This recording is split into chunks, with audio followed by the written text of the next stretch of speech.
señor ingeniero magíster Henry Fabián Cronfle Cosaya. ¿Ah? Acá con Sí, amigo. nosotros. Qué gusto saludarlo, querido Henry. ¿Cómo le va? El gusto es mío, muy bien, muchas gracias. Un saludo para usted y para toda la audiencia. Oiga, gracias por estar con nosotros. Tres temitas muy interesantes que quisiéramos tocar aquí con mi compañero Jorge Escobar, como legislador.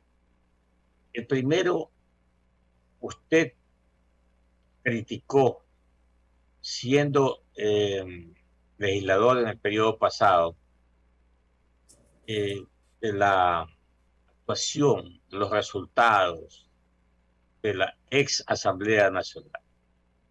Y ahora tenemos 3 meses, querido legislador, ya en la legislatura, y no vemos los ecuatorianos eh, una idea concreta, un pronunciamiento concreto de las autoridades de la Asamblea Nacional hacia dónde va, qué leyes va a aprobar concretamente, qué podemos aspirar hasta diciembre de este año. ¿Qué estaba sucediendo en la Asamblea, mi estimado ingeniero Colón? Bueno, buenos días, muchas gracias por la pregunta. Efectivamente, fui uno de los críticos más duros de la Asamblea. Gracias a Dios, ese barco anterior se hundió, pero no nos arrastró a muchos de nosotros, porque de hecho fui reelegido asambleísta como el cuarto más votado en el país, habiendo venido de la Asamblea anterior. Es decir, gracias a Dios no perdí la credibilidad frente al pueblo ecuatoriano que me permite representarlo en el primer poder del Estado. Y esa credibilidad, créamelo, es el acervo más grande que tengo como político y como ser humano, la credibilidad. En ese sentido, para mí, la palabra y las acciones son fundamentales.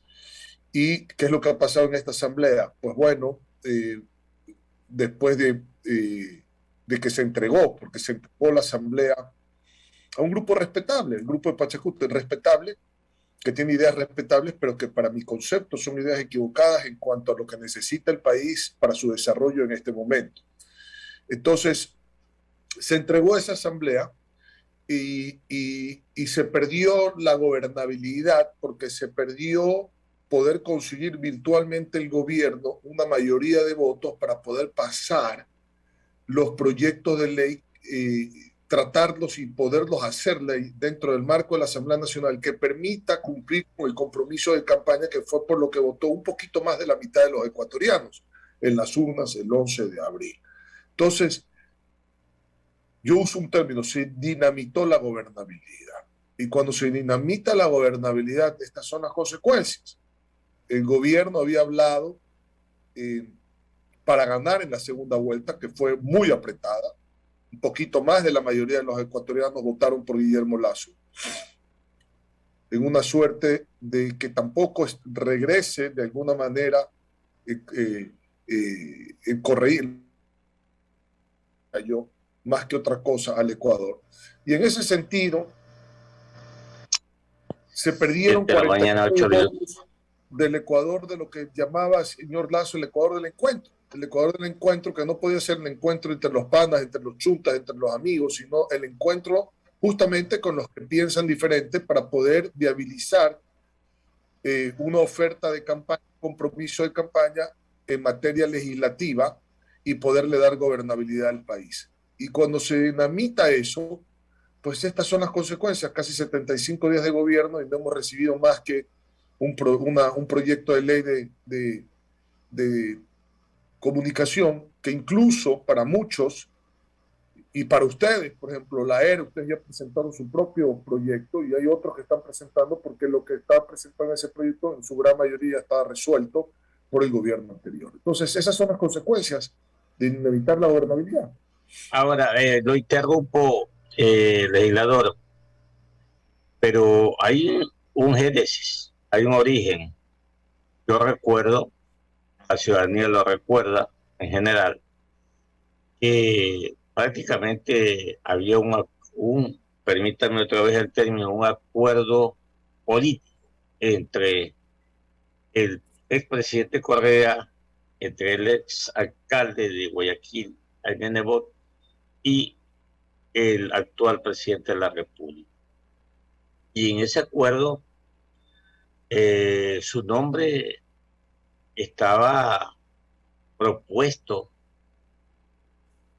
para presidente de la Asamblea Nacional. La pregunta es, ¿quién lo propuso a usted? ¿Lo propuso el ex alcalde Nebot? ¿Lo propuso el mismo expresidente Correa?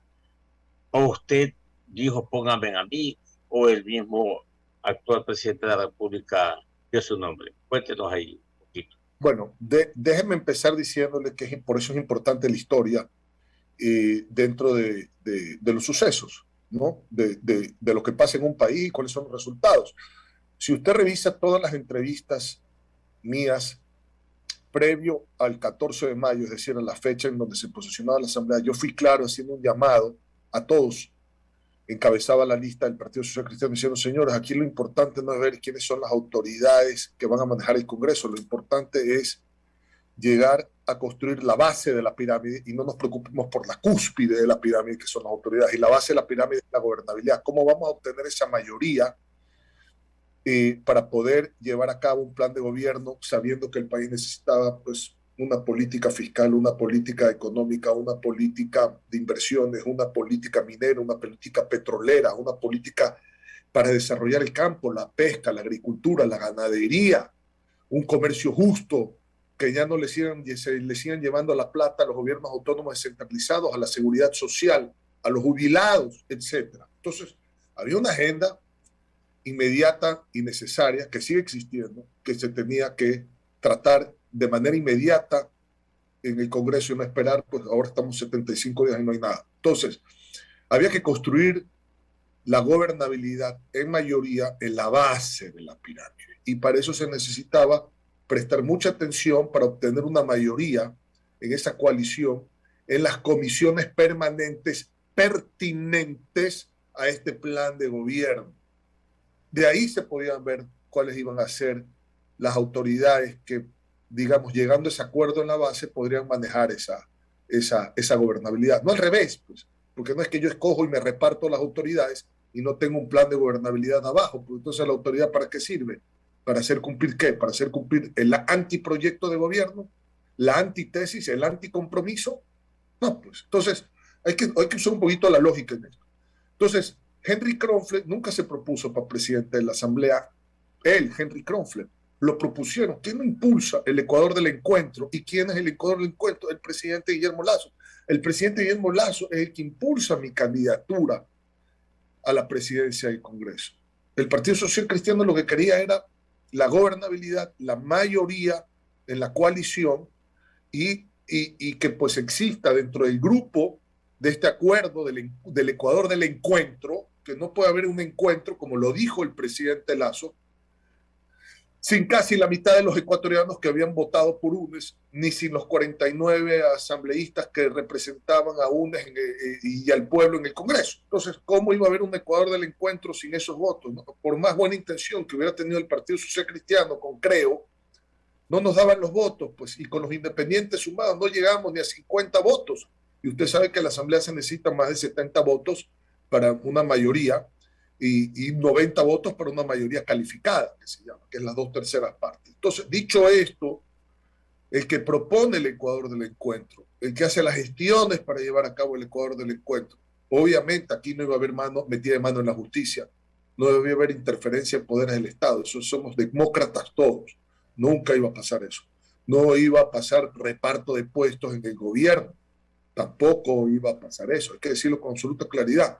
Ni estábamos buscando reparto de puestos ni en la propia asamblea ni en representación alguna de la misma. Entonces, el que impulsa el Ecuador del Encuentro es el presidente Guillermo Lasso y él es el que propone mi candidatura.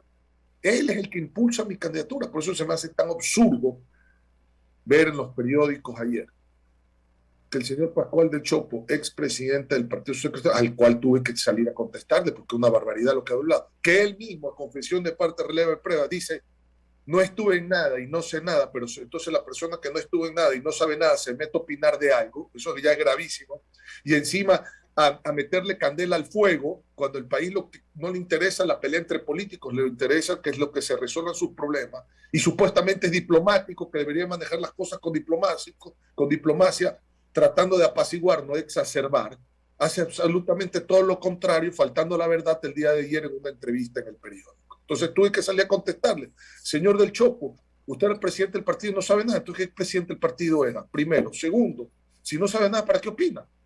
Y tercero, ¿por qué miente? Porque lo peor que le podemos hacer al Ecuador es mentir. Y cuarto, dejar clara la posición nuestra. La posición nuestra, que gracias a Dios después la avaló el líder del partido, Jaime Nebot, mucho más tarde en las redes, la posición nuestra es muy clara.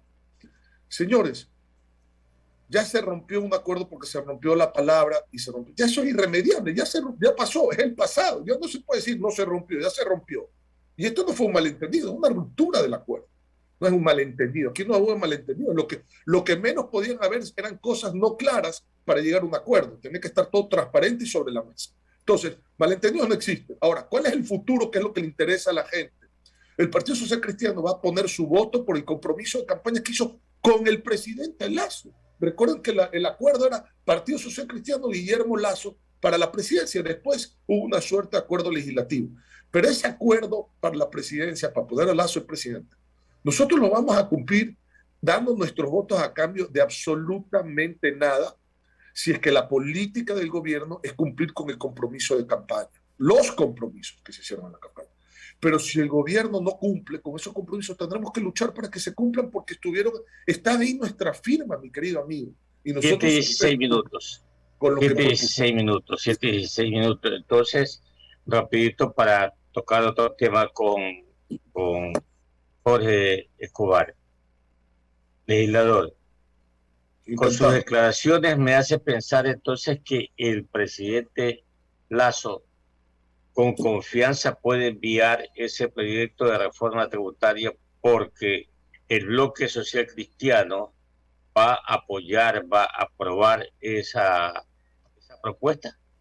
Si es lo que hablamos como reforma tributaria, es decir, bajar impuestos, dinamizar la economía, expandiendo la base de recaudación, dando incentivos a los sectores que están deprimidos, el campo ecuatoriano que necesita incentivos, el turismo que necesita incentivos, promover la inversión. Si va en ese sentido la reforma tributaria, por supuesto. Pero si ahorita ya nos volvimos locos y va en otro sentido, vamos a seguirle la exacción, sacándole dinero al pueblo del bolsillo, cuando el pueblo ahorita no puede ni pagar, pues perdóname, la papa, entonces ahí no va a contar con nuestro apoyo. Por eso hay que cumplir con el compromiso de campaña. ¿Cuál era el compromiso de campaña? No era reducir impuestos, no se hizo una lista ante notario, inclusive por parte del presidente desde la campaña anterior de una reducción de impuestos. Vamos a ver que se cumple. Por eso le digo, nosotros lucharemos porque se cumpla con lo que se comprometió. Eso es lo importante, porque está nuestra firma de por medio. Está nuestra firma y nosotros tenemos que estar del lado del pueblo. Representamos al pueblo, pues. El presidente Lazo ha cumplido con los arroceros. Hay que preguntárselo a los arroceros, pues no sé por qué entonces si han cumplido con los arroceros han salido ellos a las calles. No creo que la gente sale a las calles cuando le cumplen. Yo creo que la gente sale a las calles cuando le incumplen. 7 de la mañana, 18 minutos, dialogando aquí en Huancavelica 830M con el legislador, ingeniero magíster Henry Kronfle. Usted, Jorge Escobar, con el legislador. ¿Cómo le va, asambleísta? Un gusto saludarlo. Buen día y bienvenido a Huancavelica, aquí a través de Contrapunto. Espero se encuentre bien de salud junto a su familia. Hablemos un poco de las iniciativas legislativas del PCC en los últimos 30 días o quizás 45. Han presentado dos que creo que son de suma importancia. Uno es para la defensa de los GATS, de los gobiernos autónomos descentralizados, y el otro para la defensa o por la defensa de los fondos de los afiliados y pensionistas del IES. Vamos por el primer proyecto. Ustedes plantean allí que se garantice la asignación puntual, sin ningún tipo de atrasos, de las transferencias estatales para los gobiernos autónomos descentralizados. Esto implica un mecanismo a través del Banco Central y de manera paralela una sanción para el funcionario que intente coartar esa puntualidad, asambleísta? Lo ha explicado usted muy bien, muy sencillo ese primer proyecto. Viene como consecuencia de haber ganado que el IVA se pueda retener en los gobiernos autónomos descentralizados, universidades y escuelas politécnicas del país.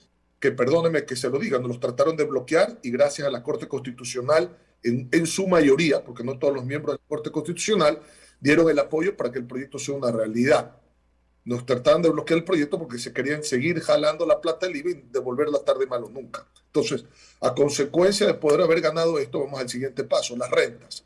Las rentas que por constitución y por ley le competen a los gobiernos autónomos descentralizados, prefecturas, alcaldías y juntas parroquiales, ya no van a determinar el ministro de turno en el Ministerio de Economía y Finanzas cuándo pago, a quién le pago y contra qué pago. Si tú me das el voto, si me apoyas en esta ley, si te portas bien conmigo, si me alineas a la AME, entonces vamos a ver cómo hacemos para darte a ti primero. Después, no, eso se acabó. Aquí se recibe el dinero, que el dinero, como usted sabe, 21% y el 10% tanto del ingreso permanente como del ingreso no permanente, es decir, prácticamente de impuestos y de petróleo, entra a la cuenta única del Tesoro Nacional, inmediatamente se evita y va al Banco Central, el Banco Central actúa como custodio del dinero y lo reparte de manera automática a través de las subcuentas en un plazo no mayor a 30 días, que es lo que determina la ley. Si el funcionario a cargo de hacer esas transferencias no las hace en el plazo determinado y por el monto correcto, que está determinado en una fórmula en el Consejo Nacional de Competencia, entonces queda cesado de pleno derecho en su cargo. No vamos a esperar a que renuncie, a que lo voten, queda cesado. Se acabó. Eso es lo que dice el proyecto de ley. Así vamos a garantizar que las rentas lleguen a tiempo. Eso para efecto de los GATS. Para efecto de la seguridad social, lo que estamos haciendo es, primero, evitar que se siga disponiendo de manera arbitraria los fondos de la seguridad social, que usted sabe, en este momento hay más de 8.000 millones del sistema de seguridad social, 8.800, me parece 91 millones a corte de junio 30, en papeles y en inversiones del Estado, llevándose la plata a la seguridad social para malgastarla, porque mucha de esa plata usted sabe que se va en cualquier cosa, pero no la ve el pueblo, y en vez de estar en los servicios de salud, en los servicios de invalidez, vejez y muerte, en vez de estar esa plata en el pago a los jubilados, en vez de estar esa plata en los préstamos hipotecarios y quirografarios, y en vez de estar esa plata invertida por los propios asegurados, afiliados a la seguridad social, en afuera o adentro del país, generando intereses y no recibiendo un mínimo por parte de un bono, por parte del Estado a largo plazo, que no se puede liquidar y que no hay ni siquiera las medicinas en la seguridad social. O sea, la primera medida es paremos la metida de mano. Esa es la primera medida. La segunda medida, transparentemos exactamente todo lo de la seguridad social. Porque usted le pide cuentas a un banco privado y usted no le pide cuentas a lo que está haciendo el Banco del Instituto Ecuatoriano de Seguridad Social en la inversión de los excedentes. Tiene que estar transparentado eso absolutamente todos los meses de manera clara. Y lo tercero es que cuando hayan los excedentes que se invierten a través del BIES, esa plata tiene que cumplir criterios de, por supuesto, rentabilidad, seguridad y liquidez, y tiene que haber una compañía nacional o internacional para que esta decisión de la inversión no sea una decisión política, sino profesional por expertos en la materia, justamente en inversión de fondos de pensiones. Con eso podemos garantizar los mejores rendimientos al dinero de los afiliados de la seguridad social y de los jubilados, es decir, de todos los miembros que conforman la seguridad social.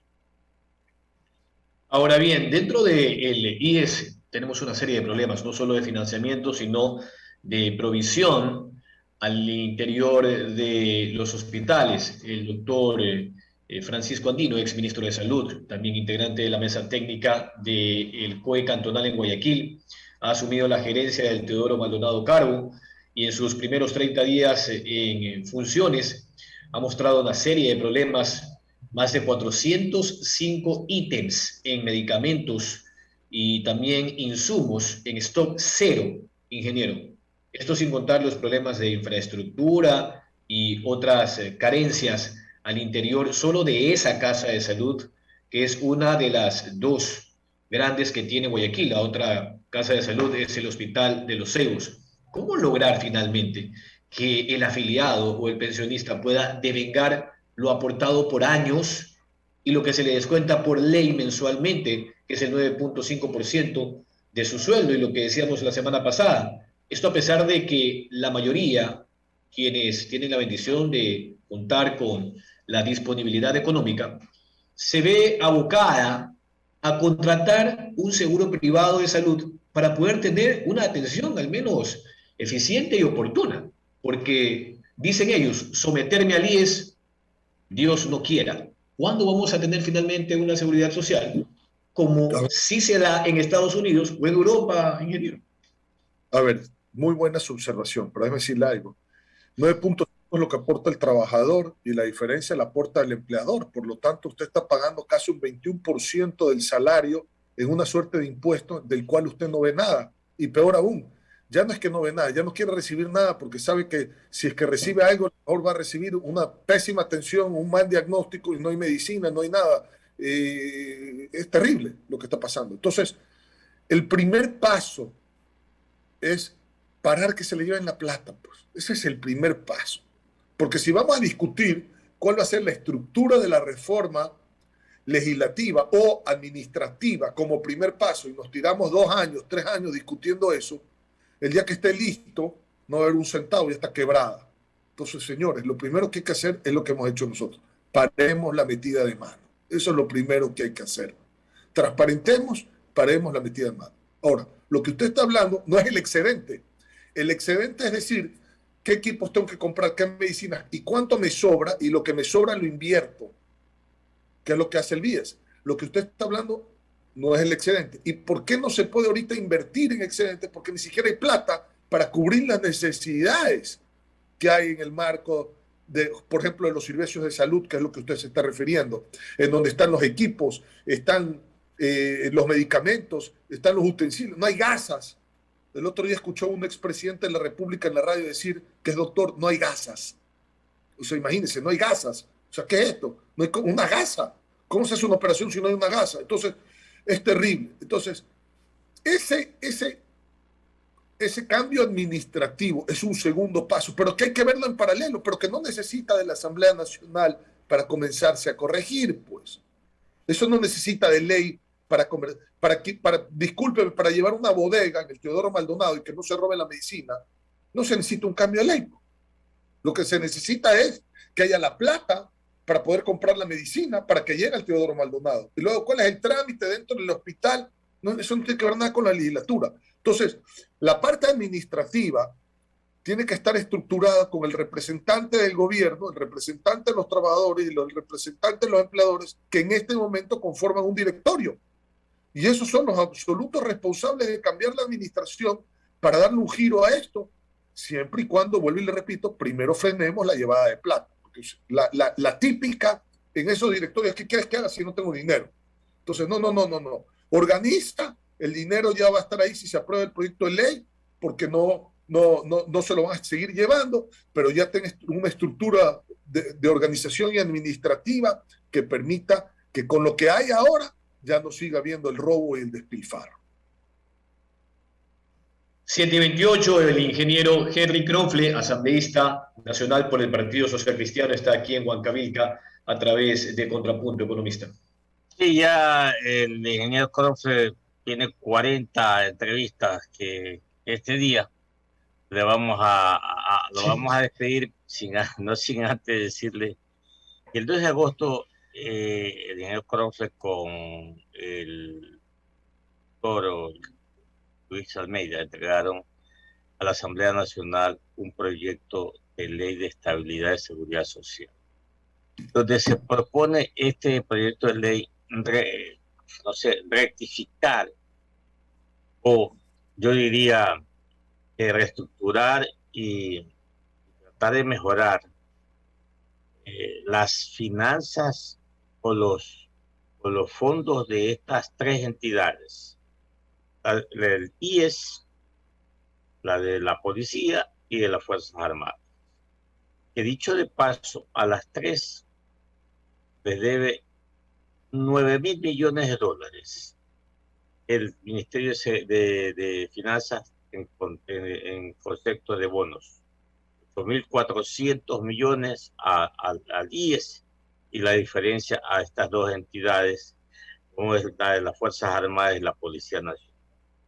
Pero ahí no queda todo. El IES, que le dice que está quebrado, que no sé cuánto, no sé cuántito.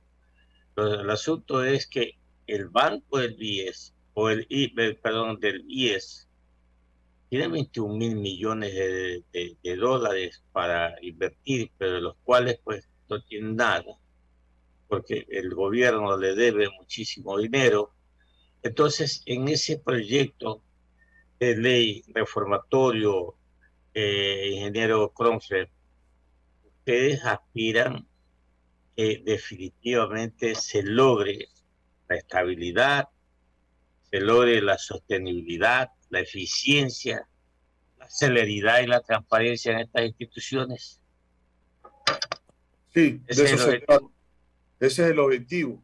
Primero, como le digo, la estabilidad a través de evitar que se le meta la mano a los fondos de la seguridad social por parte de cualquier gobierno central, este o el que venga, porque ya en los pasados ya sabemos que lo hicieron. Entonces, eso es lo primero. Lo segundo, como usted dice, la transparencia. Y lo tercero, evitar justamente que las condiciones de esas inversiones, que usted muy bien las ha mencionado, 21.000 millones de dólares que se están, ha llegado a desinvertir el IES. Está desinvirtiendo. En vez de estar capitalizándose, se está descapitalizando. Y se está descapitalizando porque tiene que desinvertir para poder cubrir obligaciones, porque se le llevan la plata por el otro lado a través de inversiones truchas o políticas. Es lo que tenemos que evitar. El sistema de seguridad social son IES, ISPOL e ISFA. ¿Qué pasó con los fondos de la ISPOL, de la policía? En vez de que, discúlpeme, desaparecen con estos llamados magos, debería de ir, pues, justamente a generar empleo a través de préstamos, por ejemplo, hipotecarios, para dinamizar la construcción en el Ecuador y generar empleo. Un pedacito que vaya a fondos Semilla, Ángeles, para emprendedores ecuatorianos, no que desaparezcan los magos, discúlpeme, con el dinero, y ya nadie sabe dónde están ni se hace nada al respecto. Eso es lo que no puede pasar en el Ecuador. Por eso es que es muy importante el tercer punto o el tercer eje como pilar fundamental dentro del proyecto que hemos presentado, y es que exista obligatoriamente la contratación de una compañía nacional o internacional, no importa, justamente experta en inversión de fondos de pensiones, para garantizar como un filtro adicional que las inversiones no se hagan como se han hecho antes, que se las lleven los magos, o como se han hecho antes también en papeles del Estado por cuestiones políticas, y que se las hagan donde se tienen que hacer, prohibiendo que se invierta justamente en papeles del Estado o del sector público, para así evitar esa metida de mano, y determinando con experiencia dónde están las mejores opciones para esas inversiones, para hacerlas crecer en pro y en beneficio justamente de los dueños de la seguridad social, que no es el gobierno, son los afiliados y los jubilados. Ellos son los verdaderos dueños de la seguridad social. Ingeniero, muchas gracias por estar con nosotros, que le vaya bien. Buena Gracias. semana. Un fuerte abrazo, cuídense mucho. Gracias. Que le vaya muy bien.